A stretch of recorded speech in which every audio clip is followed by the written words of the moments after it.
Hey there everyone, welcome to our series Automate the Boring Stuff in Ansys Mechanical. In today's video, we will be looking at units module or just units. So as you know, Ansys ACT unit by default is SI system. You cannot change it. For example, if I select this, this ID is 159. Let me just create a face wrapper. We have already seen this in geodata.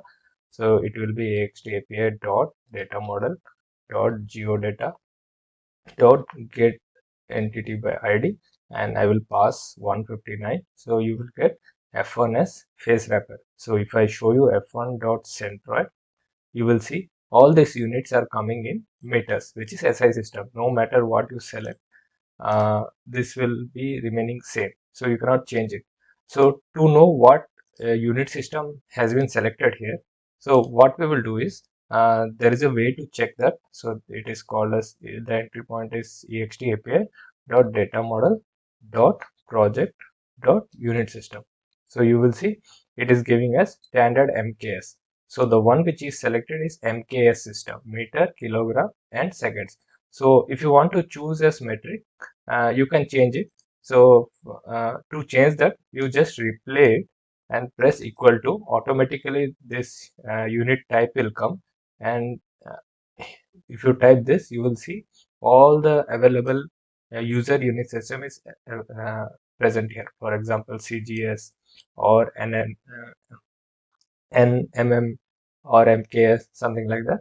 So for example, if I choose NMM, you see it is meter kg Newton now, and it will change to millimeter kg Newton. So these are a couple of ways you can change the unit system here. You can also make it inch system or US customized system. Suppose you don't know what it is, so just select it and run the code. You will see it is called a standard bin.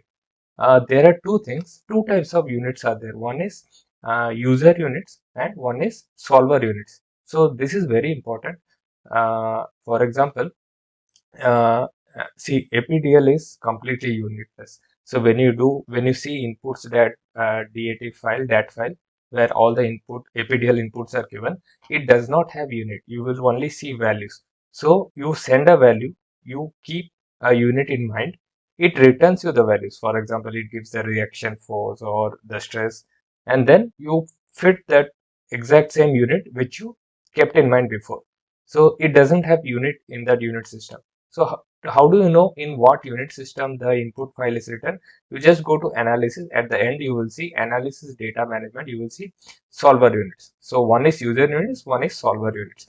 In solver units, you will see it is active system. So whatever input I am giving, for example, I am applying a force in Newton, the same Newton it will go and out. It will keep in mind that okay, the input was in Newton, and when it is giving the output, it will take the same input. I mean, whatever you have given, it will give you output accordingly. So this is how the conversion happens. And also there is a way. Suppose this is a unit system. Suppose I want to know what is the unit for a particular quantity. For example, I want to know the unit which it is taking for length, maybe a mass or force or pressure. So to check that, you have to do ext API dot data model dot just type unit here. You will get couple of things here like current unit from quantity name. Our quantity is length now. This is what I want to know, that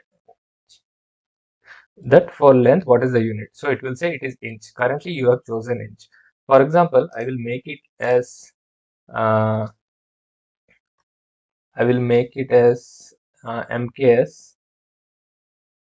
You will see unit has changed. Now I will rerun this. I want to know what is the unit for length quantity. You will see it is returning meter. For example, if I put as mass, these are the reserved keywords. So it is kg. If I put force, it should return Newton. If I put pressure, it should return Pascal. I don't think stress is here. Let's check it out. Yeah, stress is there, Pascal. So to know what are the reserved keywords, just go to your Workbench and then here unit systems. You will see for this particular system what is the unit reserved words like angle, energy, force. These are all the so wherever you go, you will get these reserved keywords are same, length, So for example, angle. So I will just go here and type angle, then I should be seeing radian or degrees. You see, this is degrees now. So this is one way to check what is the selected unit system right now. And there is one units module. Okay. In that unit module, it will help you to convert any unit, like you want to convert from meter to inch, or Newton to pound force, or kg to pound mass. Uh, this kind of unit system you can convert. So that is under units module. So to import, this module is not imported by default. So if I just type units, you will see, yeah, I have already imported it, but by default it is not imported. And you will see that units module, which is a Python file, is present in this location. So first, if it is showing error, then you need to type import units, then units dot convert unit. So it takes couple of input. First is what is the value. For example, I have 1000 and my input is millimeter. Okay, and I want to convert it into meter. So 1000 millimeter is equal to 1 meter. If I want to convert that millimeter into inch, then it will give something like 39.37. So this is one way of converting your unit.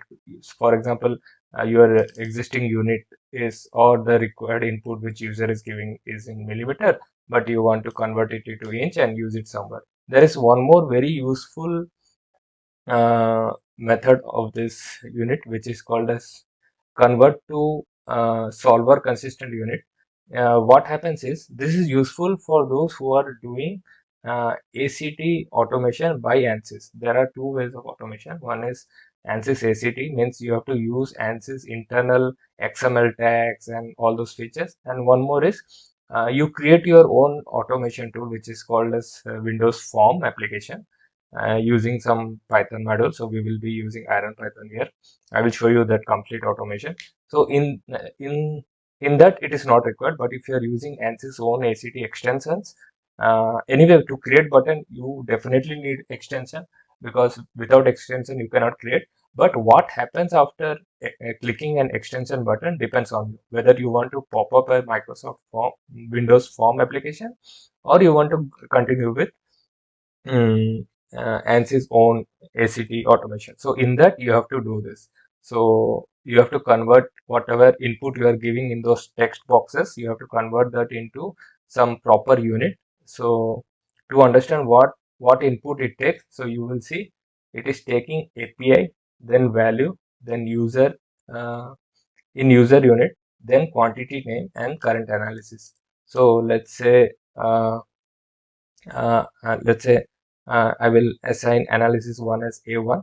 It is nothing but ext API dot data model dot get children. No, it's in, I think it's in data model dot project. Okay, so we can directly go to model. No need to enter this. We will go to model dot children, get children, and the type is analysis. So I will copy this dot analysis. So you will see, okay, it's returning a list. So what I will do is I will capture the first element. Something is wrong here. Explicit, just let's run this alone. What is wrong? Okay, it's not taking for some reason. Model dot analysis. Yeah, from here we will take. But that should not be giving error. Let's try once again. Dot get children. Oh yeah, I forgot to give this bool. So data model object category dot analysis, and I want to put recursive true, like it will go inside each folders or subfolders, whatever it is. So you will see it is giving uh, one one element in a list. I will assign A1 and it will be first element. So A1 is our analysis A1. So you will see a1 dot name should be something like static structural. Yeah. So to make that unit for solver consistent system, you have to do units plus dot convert to solver consistent. Now, what is the value of it? 100. And uh, and then you have to enter the unit like I am using for len. Uh, let's check what it is asking. It is asking for, yeah, API value quantity. API is ext API, value is 100, quantity is suppose len, and then the analysis for which analysis. So you will see you will get a equivalent value of this existing unit into the solver consistent unit. So this is very useful when you are doing only ACT automation. It is not useful anywhere else. But this one which I showed you, convert unit, this is very, very handy. And one more thing is to understand what is the current unit. This is one. And the last one is how to change the current uh, user unit system. So this way. So that's all for now, guys. Thank you. Have a good rest of your day.